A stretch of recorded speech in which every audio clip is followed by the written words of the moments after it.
Ya está Nina Lefty con la información en vivo. Nos vamos a nuestro móvil.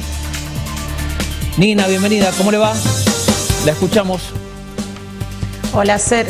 Hola Sergio, Mari, muy buen mediodía para todos ustedes. Y sí, estamos ubicados aquí en el rectorado de la Universidad Nacional de Cuyo para hablar justamente con su rectora, con Esther Sánchez, acerca del veto de Milei hacia la ley de financiamiento universitario y cómo les afectaría esta decisión y cuáles son también las medidas a tomar. Bueno, rectora, muchísimas gracias por recibirnos. Un placer, muchas gracias a ustedes por hacer esta entrevista y por visibilizar la situación que estamos transitando. ¿Cuánto les afecta? ¿Cuánto impacta? Bueno, realmente sí nos afecta. Esta ley de financiamiento universitario y de actualización de salarios tiene precisamente ese objetivo, cubrir un vacío que es el vacío que generó el no tener presupuesto desde hace 2 años definido, y esta ley precisamente cubre este vacío. Por segunda vez, segundo año, es vetada esta ley que vendría a solucionar los problemas de necesidades que tenemos en nuestra universidad. Pero también yo les voy a dar simplemente un dato. Cerca del 50% de nuestros docentes tienen sueldos que varían entre 200.000 y 600.000 pesos. Sinceramente es muy difícil vivir con esos salarios. En consecuencia, esto de lo que se trata es precisamente de defender esto. O sea, si bien es cierto que la universidad es una universidad que, decimos siempre, es financiada por la sociedad, también en estos casos es financiada por nuestros propios docentes. Docentes que aún frente a esos salarios siguen poniendo todo su esfuerzo para mantener la calidad de la educación pública, de la educación universitaria. ¿Cuánto cree que puede impactar este paro que han convocado docentes para el día de mañana? ¿Y qué cree también que puede pasar en el Congreso, que también se ha programado una movilización? Bueno, precisamente para visibilizar esta situación, poner en valor de lo que se trata esto y que la sociedad esté al tanto, y convocamos a la sociedad que nos acompañe como siempre lo ha hecho, está programada una marcha a nivel nacional, cada uno en su universidad, y esa marcha va a ser el día que se trate precisamente el veto en la Cámara de Diputados, que es la primer cámara que va a tratar, digamos, o va a considerar el aceptar o rechazar el veto. Que se estima que podría ser el miércoles de la semana que viene. Se estima, pero en realidad eso es algo que no depende obviamente de nosotros. Y en el caso del paro de mañana, ¿qué impacto cree que va a tener? ¿Si va a haber mucha adhesión?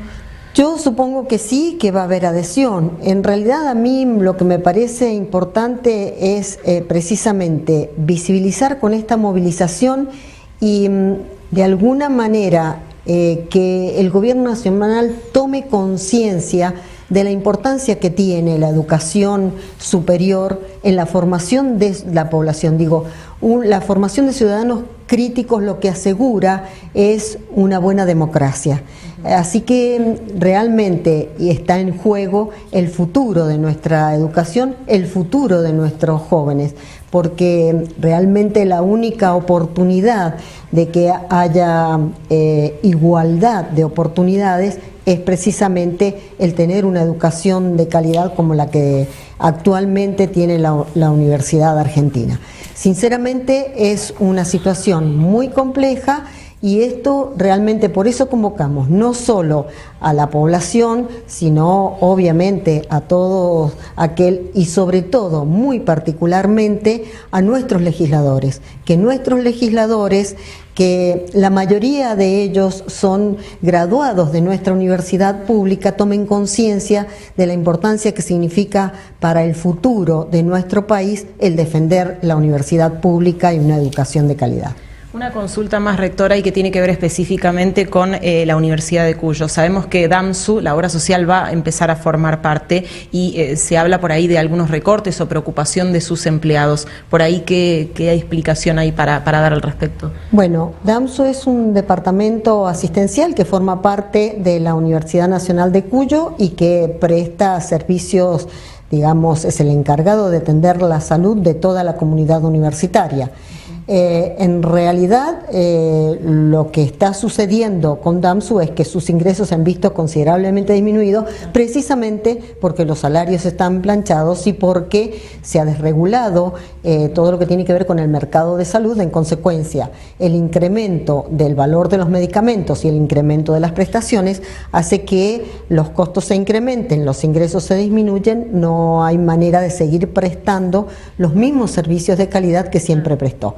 Así que lo que estamos trabajando es precisamente en una serie de medidas que tengan como objetivo, digamos, rescatar de esta situación al DAMSU, que no es una situación exclusiva de nuestro departamento asistencial, sino que es la situación que están transitando 24 universidades que tienen departamentos asistenciales u obras sociales similares a la nuestra. ¿Pero se puede haber afectado algún servicio, los trabajadores del lugar? Estamos trabajando precisamente en que no se vea afectado ese servicio, así que ayer en Consejo Superior tomamos una serie de medidas que tienen que ver con esto. Perfecto. Bueno, le agradecemos por supuesto a Esther Sánchez, entonces rectora de la Universidad de Cuyo, chicos, planteando la opinión y lo que implica este veto del presidente Milei, justamente en rechazo a la ley de financiamiento universitario, y también haciendo una consulta que tenía que ver con DAMSU específicamente de la universidad. Muy bien, le agradecemos a la rectora. Gracias, Nina, te vemos en un ratito.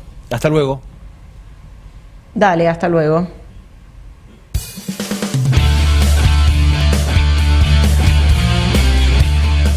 Por supuesto, el veto a la ley de financiamiento universitario indigna a docentes del sector. Por eso el gremio que los agrupa anunció un paro para mañana, y también lo que se ha anunciado es una movilización de estudiantes el próximo martes.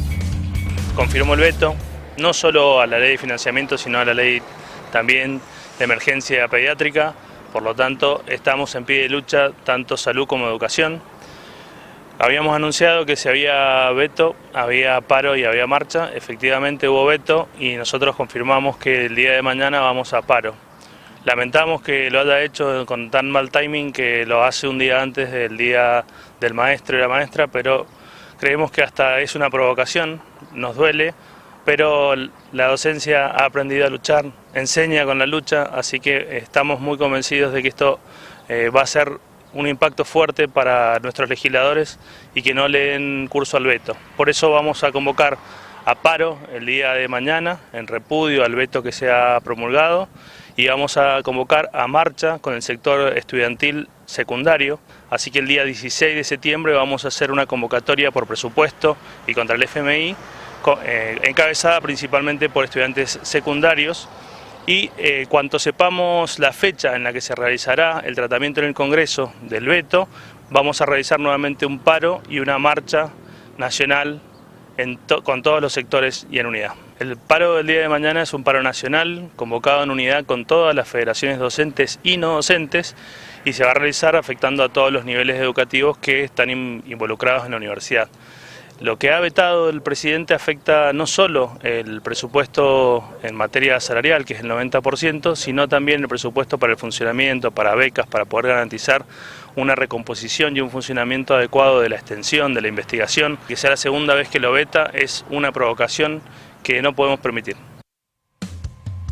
Bueno, uno de los tantos frentes del presidente Javier Milei. Bien, vamos a seguir analizando este tema y la primera pregunta que me surge es, ¿dan los números en el Congreso para dar vuelta a este veto? Está ahí muy finito. Esto va a ser voto a voto, pero creo que sí, que hay posibilidades de ratificar la ley, porque es la segunda vez y hay muchos que antes eran héroes, entre comillas, para el presidente y que ya han tomado un poco más de distancia. Así que, bueno, necesita una mayoría especial. Depende de todos los gobernadores en ambas también, cámaras. ¿no? La línea que bajen los gobernadores. Los gobernadores influyen, y mucho, por supuesto. En el caso de Mendoza tenemos 10 diputados nacionales, a los cuales habría que tener en cuenta que hay 3 que están absolutamente alineados con el presidente, no se van a mover, entonces van a bancar el veto, y otros 7 que podrían ser negociables, digamos, ¿no? Hay algunos que directamente, los del peronismo, van a votar ratificando la ley sin dudas. Veremos qué hace Nieri, Pamela Verazay, que responden a Alfredo Cornejo. Esto es importante, entonces, sobre todo para defender algo que tiene buenos argumentos, porque no va a destruir el superávit fiscal. impacta, sí, en el presupuesto nacional, sin dudas, en la pauta de inversión y de gasto, si querés llamarle, pero eso no significa que tenga que, por eso, caerse, precipitarse todo lo que tiene que ver con el equilibrio fiscal. Porque, ¿de cuánto es? 0,32% el impacto. Y además tenés el tema de la emergencia pediátrica. Y era un poco más. Era un poco más porque además tenías moratoria y tenías actualización, y además del bono tenías un impacto presupuestario para este año, y para el próximo año era mayor, sin dudas. Pero aún así se podía llegar a sostener el equilibrio fiscal. Claro que todo esto tiene que ver con definiciones de prioridades. Claro. En el caso de jubilaciones y todo lo que tiene que ver con asignaciones para lo que es la política social, se lleva un altísimo porcentaje de todo el presupuesto. Altísimo, ¿sí? Universidades muy poquito y el sistema pediátrico también. Digamos, es casi marginal al lado de lo que son las jubilaciones. Pero las jubilaciones ya lo vetó. Entonces, allí tiene un aire realmente, que es el sacrificio de los mayores, pero tiene un aire para el equilibrio presupuestario. Quiere decir que no ha cambiado nada después del domingo, ¿no? Ese es el tema, que no ha cambiado nada. La mesa... Franco voló. A ver, una mesa para esto, una mesa para lo otro, una mesa para lo social, político, gobernadores, provincias, pero seguimos con déficit cero y no me muevo de esto. Bueno, podés no moverte del déficit cero, podés hacerlo, pero no necesariamente tenés que ir en contra, otra vez, de las universidades, financiamiento del sistema pediátrico. Igual el presidente cree que le va a ir muy bien, en base a todo lo que va a hacer la campaña que arranca ahora por toda la República Argentina, que le va a ir muy bien el 26 de octubre. Bueno, puede creerlo, pero tiene que hacer las cosas bien para que le vaya bien. Claro. Y en ese hacer las cosas bien... No va a decir otra cosa aunque la vean oscura, ¿no? Y sí... Y no, pero si no tenés que cambiar algo. Si por no eso digo nada, que fue mínimo, digo, esto de que el segundo ocupará el lugar de Franco. No, pero no ha ocupado el lugar de Franco, porque Franco es el jefe de gabinete y simplemente tiene alguien que se va a encargar de algo, porque la verdad que Franco está atajando penales por todos lados. Claro. Bueno. Tiene que atender el tema del Congreso. Bueno, pero digo, como ministro de Interior está el segundo de Franco ahora. Sí, ya el subsecretario que pasó a ser ya no ministro. Es más Franco. Lo que yo quería señalar es que mínimo, digo, el cambio es imperceptible. Cambios de personas prácticamente no hubo. Solo esta jerarquización que puede ser una señal ni de personas, de un ministerio. Ni de política económica, porque vamos igual. Después la mueblería, esto pongo una mesa acá, pongo otra mesa allá. Pero hay que ir a la cuestión de fondo. La cuestión de fondo, ¿cuál es? A ver, veamos los recursos. Sí. ¿Es una bandera de este gobierno pelearle a la inflación? Sí. ¿Lo logró? Sí. Lo va logrando todavía. Lo va logrando, está bien, pero bueno, en base a lo que veníamos, los números... De 2 dígitos. Sí, de 300% lo bajó a 30%. Sí, y eso está reconocido. Hay que atentar entonces contra el equilibrio fiscal, no porque es el ancla decidido por el gobierno. Eso es atendible. Ahora, con la restricción presupuestaria, ¿se puede hacer algo que no sea loco? Sí, y es lo que han hecho en el Congreso de la Nación, porque no tira el programa económico. Por supuesto, habrá quienes quieren atentar contra el gobierno, conspirar contra el gobierno. La gente está esperando otra cosa. Pero la oficina de presupuesto, en esos números me baso, la oficina de presupuesto saca las cuentas y dice, acá no pasás de superávit a déficit fiscal. No. Ahora, si hay algo que te está impactando demasiado, bueno, veamos de dónde salen esos recursos o qué otra cosa se puede sacrificar. Mucho de eso es con toda una reingeniería del Estado, donde hay sobreprecios. Basta con los sobreprecios. Les doy una idea al gobierno. Sobreprecios de medicamentos. Basta con eso. Porque esos sobreprecios tienen una explicación por el lado de la corrupción también. Entonces, bueno, ideas hay para conservar el equilibrio presupuestario, el superávit incluso para pagar deuda. Hay que seguir reestructurando deuda. También está. Ahora, hay algunas noticias positivas para el gobierno y con esto termino. Una, el respaldo del Fondo Monetario Internacional. Sí. Otro, el número de la inflación nos está indicando que no necesariamente la suba del dólar se va directamente a precios en la misma proporción. No. Y eso es una ventaja que tiene en este momento el gobierno. Y por último, ahora viene un presupuesto que va a presentar el gobierno, va a dar un discurso por cadena nacional el lunes, no va a ir al Congreso.